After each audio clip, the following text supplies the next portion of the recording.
Hello everyone. The topic of our discussion for today is fertilization.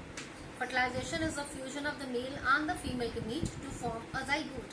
Now the male gamete, we have the pollen grains present inside the pollen sacs of anthers, and the female gamete is present in the ovule, in the ovary of the flower. Now this fertilization, that is the fusion of male and female gamete to form the zygote, that is taking place with the help of the male and the female parts. Now the pollen grains, the structure, we say that it is having two coverings, outer and inner. This will be more clear with the diagram. Now this is the diagram of a pollen grain. Pollen grain is having two coverings, outer and inner. Outer is exine and inner is intine. Now it is having the cytoplasm and two nuclei we can see in the diagram. This is the tube nucleus and the generative nucleus. The male nucleus over here is divided into two parts, the tube and the generative nucleus. Tube nucleus, purpose of tube nucleus is because this is a germ pore through which this exine will rupture and the contents will come out in form of a pollen tube. This is a pollen tube which is formed by the rupturing of the germ pore, and when this is coming out, the tube nucleus will give its nourishment for the growing pollen tube when it will reach the stigma, and fertilization, it has to take a fertilization. So this growing pollen tube is being given the nourishment by the tube nucleus. The generative nucleus over here is, as we can see in this, the tube nucleus is reducing in size because it is being used up by the growing pollen tube, and the generative nucleus has now been divided into two sperm nuclei. Now we see the diagram of the ovary.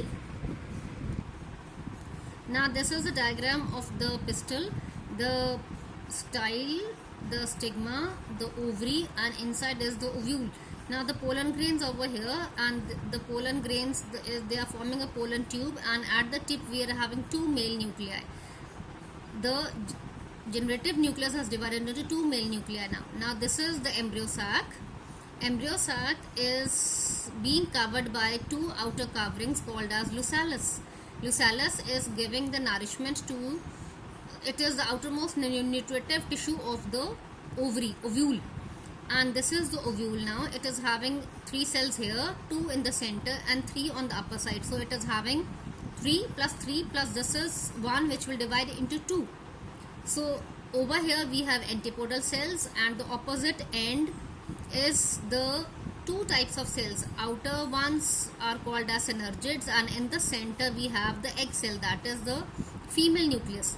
Now when the pollen tube will enter, that means the outer covering integuments will leave a hole through which this pollen tube will enter the embryo sac. That opening is called as micropyle. So through micropyle the pollen tube will enter the embryo sac, and this is having, in the center we have two polar nuclei.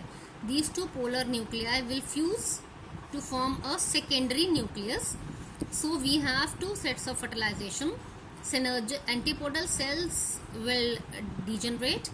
One of the male nucleus will fuse with the egg cell to form zygote, and the second of the male nucleus will fuse with this polar nuclei to form endosperm nucleus. Let's see. Now we have two male nuclei. One of the male nucleus will fuse with the egg nucleus to form the zygote and the second of the male nucleus will fuse with the secondary nucleus, that is the two polar nuclei. Two polar nuclei will fuse together to form a secondary nucleus. So this will fuse to form endosperm nucleus. So over here we have the fusion of three nuclei, two polar and one male nucleus. Three nucleus will fuse to form the endosperm nucleus. So it is also called as triple fusion. Clear? Because this is the fusion of three nuclei, so it is triple nuclei, so that is triple fusion. And this is the zygote which will form the next future embryo.